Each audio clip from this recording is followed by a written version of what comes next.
Bienvenue sur Africa 24 dans cette nouvelle édition du QG Weekend. Voici les titres. L'Algérie, futur Eldorado du médicament. Un projet de pôle biotechnologique devra être construit d'ici à 2020. Il devrait générer plus de 12 milliards de dollars au pays en investissements étrangers. Les autorités togolaises ont annoncé une nouvelle baisse du prix des produits pétroliers. Une baisse significative selon le gouvernement, mais insuffisante de l'avis des consommateurs. Lutte contre la prolifération des sacs plastiques en Afrique de l'Ouest. La Mauritanie l'a interdit sur son territoire et suit la voie de plusieurs de ses voisins qui ont eux aussi fait ce même choix depuis quelques années. Mais avant de développer ces titres, au Gabon, le premier congrès ordinaire de l'Union nationale se poursuit à Libreville. Ce rendez-vous qui prend fin ce dimanche a permis d'élire le nouveau bureau de l'UN. Zachary Miboto a été élu candidat. Le secrétaire exécutif est désormais Mino Maxime Zima Ebeyard. Rappelons que l'Union nationale est un parti d'opposition créé en février 2010. Il fédère notamment plusieurs anciens candidats à l'élection présidentielle anticipée de 2009 et d'anciens cadres du parti au pouvoir, le Parti démocratique gabonais. Construction d'un pôle biotechnologique en Algérie. Pour atteindre cet objectif, le ministère de la Santé a impliqué le secteur privé tout en s'associant aux leaders mondiaux en la matière. Ce projet initié en 2011 doit faire de l'Algérie le 4e pôle mondial de biotechnologie après Boston, l'Irlande et Singapour. Les précisions à Doumoukal Sumba. Le gouvernement algérien, dans le cadre de sa politique sanitaire, va lancer un projet de pôle biotechnologique qui devrait être construit d'ici 2020. L'infrastructure devrait générer plus de 12 milliards de dollars d'investissements étrangers. Le lancement officiel du projet du pôle biotechnologique est prévu en avril 2016. L'Algérie a toutes les qualifications pour devenir un pôle biotechnologique et leader dans le monde africain et arabe. Nous nous sommes mis d'accord sur une méthode de travail et ainsi des réunions trimestrielles sont prévues pour la mise en œuvre de ce projet qui devra se concrétiser d'ici 2030.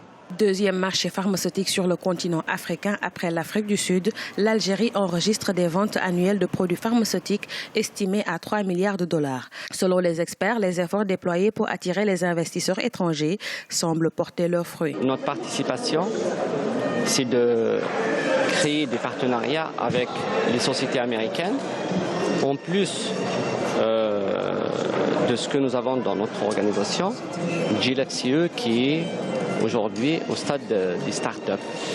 Et cette rencontre d'aujourd'hui, elle est basée en majorité sur la relation et le lancement, le développement des startups.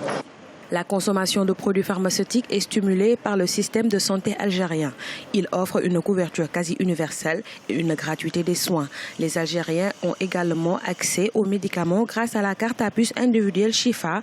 Elle a été lancée en 2007. La carte Chifa permet de bénéficier du tiers payant dans un réseau de plus de 10 000 pharmacies. Le Maroc menace de se retirer des missions de maintien de la paix de l'ONU. Le gouvernement marocain accuse le secrétaire général des Nations Unies, Ban Ki-moon, d'avoir manqué à son devoir de neutralité quant à la question du Sahara occidental. Le gouvernement marocain a annoncé mardi qu'il allait réduire les effectifs de la mission des Nations Unies au Sahara occidental, un territoire contrôlé par Rabat depuis 1975. Baisse des prix des produits pétroliers au Togo. Depuis ce 24 mars, une nouvelle baisse a été appliquée sur toute l'étendue du territoire et notamment de l'essence. Ces tarifs sont toutefois jugés insuffisants pour certains. Les associations et certains acteurs politiques réclament notamment un mécanisme de fixation des prix en fonction des fluctuations sur le marché international. On fait le point avec Deo Gracias Ekpodo. Depuis jeudi 24 mars 2016, le gouvernement togolais a décidé de baisser les prix des produits pétroliers sur l'ensemble du pays. Une réduction de prix qui va de 24 francs CFA pour l'essence super sans plomb à 29 francs CFA pour le pétrole lampant et 120 francs CFA pour le gasoil. L'essence dont le litre du super était fixé à 520 francs CFA passe désormais à 496 francs CFA. Le litre du gasoil est désormais fixé à 547 francs CFA contre 565 francs CFA auparavant. Nous avons pris acte de cette nouvelle baisse qui survient 3 mois après celle de décembre. Nous félicitons le gouvernement quand même pour une telle initiative. Ça a été quand même une bonne chose, mais nous trouvons que c'est insuffisant. Nous disons que le gouvernement aurait pu bien faire en diminuant plus que cela. Mais ce que nous souhaiterons du gouvernement, c'est qu'il engage déjà des négociations avec les syndicats des transporteurs pour que les prix ou bien les coûts de transport des marchandises ou bien des personnes soient revus à la baisse. Ça va impacter positivement le niveau de vie des consommateurs togolais. Si la mesure portant baisse des prix est bien accueillie dans certains foyers togolais, elle laisse de marbre la plupart des consommateurs, avec pour principaux arguments la baisse du prix du baril du brut à l'international et la nécessité de la pratique d'une vérité des prix au plan national. Les défenseurs des droits des consommateurs se disent toujours insatisfaits. Ils en veulent surtout pour preuve le prix de la bouteille du gaz butane qui est resté inchangé. Le gouvernement a pris un engagement depuis 2011. Nous demandons que l'État puisse respecter la vérité des prix. Les réductions qui devaient se faire, c'est-à-dire par trimestre, puisque l'État fait les commandes par trimestre en suivant les fluctuations sur le plan international, elles devaient être synonymes du prix à l'international. Nous voudrons que le prix du gaz butane aussi connaisse des réductions et également que le pétrole en aussi connaisse aussi des réductions. Le gaz butane est utilisé également dans la plupart des ménages dans les grandes villes de notre pays. Cette réduction des prix du carburant intervient après celle effectuée en décembre 2015. Cela fait plusieurs mois que les consommateurs réclament une baisse significative des prix eu égard au coût du baril du pétrole qui est en chute. Action sociale ou politique, l'opposition togolaise est récemment montée aussi au créneau. Les 30 et 31 mars 2016, elle appelle à des journées villes mortes pour réclamer une nouvelle baisse du prix du litre à la pompe. Lutte contre la dégradation de l'environnement en Afrique. La liste est longue. En Afrique de l'Ouest, par exemple, le Mali, le Togo, la Côte d'Ivoire, le Burkina Faso, la Guinée-Bissau, encore le Niger ou la Mauritanie interdisent les sachets plastiques. Nouakchott mène depuis 2015 une vaste campagne de sensibilisation, mais son application reste délicate. La forte prévalence du secteur informel dans la fabrication de ces sacs plastiques rend difficile toute application de la loi. Oumou Kalsoumba. À l'instar des pays africains, la Mauritanie a adopté une loi visant à lutter contre toute forme d'utilisation de sachets plastiques en janvier 2015. Les sachets plastiques sont très fréquemment utilisés pour emballer les achats des ménages effectués au marché, auprès des boutiques du quartier ou encore dans les grandes surfaces. Ce type d'emballage constitue une grande partie des ordures ménagères. Quant aux sachets en papier craft, ils sont écologiques, mais leur coût est élevé. La loi est bien respectée au niveau de Maurice Center. Parce qu'on en veut comme preuve, nous importons des sacs biodégradables donc pour participer à la lutte contre les objets plastiques qui constituent un danger pour l'environnement.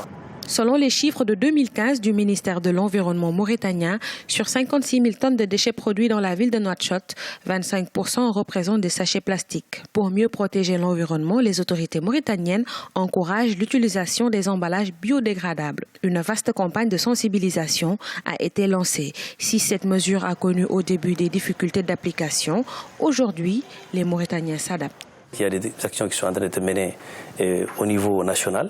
Et par les différents départements qui sont concernés. Il n'y a pas que le ministère de l'Environnement seulement qui est concerné. Il y a le ministère du Commerce qui est en train de cibler pratiquement toutes les frontières pour essayer d'interdire l'importation de sachets plastiques au niveau national. Il y a d'autres départements, notamment le ministère de l'Intérieur qui vient en appui. Et le ministère de l'Environnement, à travers ses délégations régionales, nous sommes en train de travailler sur le terrain. Selon une étude du ministère de l'Environnement et du Développement durable, plus de 110% des animaux meurent à cause des sachets plastiques. Un danger qui nuit à la santé des hommes, des animaux, mais aussi et surtout à la végétation et au cadre de vie. Les déchets plastiques constituent aujourd'hui une menace pour l'économie mondiale. Sport à présent, le Sénégal, le Burkina Faso, le Maroc et la République démocratique du Congo ressortent victorieux de la 3e journée des éliminatoires pour la Coupe d'Afrique des Nations 2017 de football. La sélection du Cameroun, en revanche, a été tenue en échec par son homologue sud-africaine ce 26 mars 2016. Rappelons que 51 équipes disputent actuellement les éliminatoires de la CAN 2017, dont la phase finale aura lieu au Gabon en janvier-février. Ces pays sont repartis dans 13 groupes de de 4 équipes et au programme de 5 matchs ce dimanche pour cette 4e journée des éliminatoires pour la CAN 2017. Dans le groupe C, le Bénin affronte le Soudan du Sud. Dans le groupe D, le Botswana sera face aux Comores. Dans le groupe E, 2 matchs se joueront, Kenya, Guinée, Bissau et Congo, Zambie. Enfin, dans le groupe H, le Mozambique jouera contre le Ghana. C'était le journal de la rédaction. Merci de nous avoir suivis. Retrouvez dans un instant une nouvelle édition de l'actualité sur Africa 24.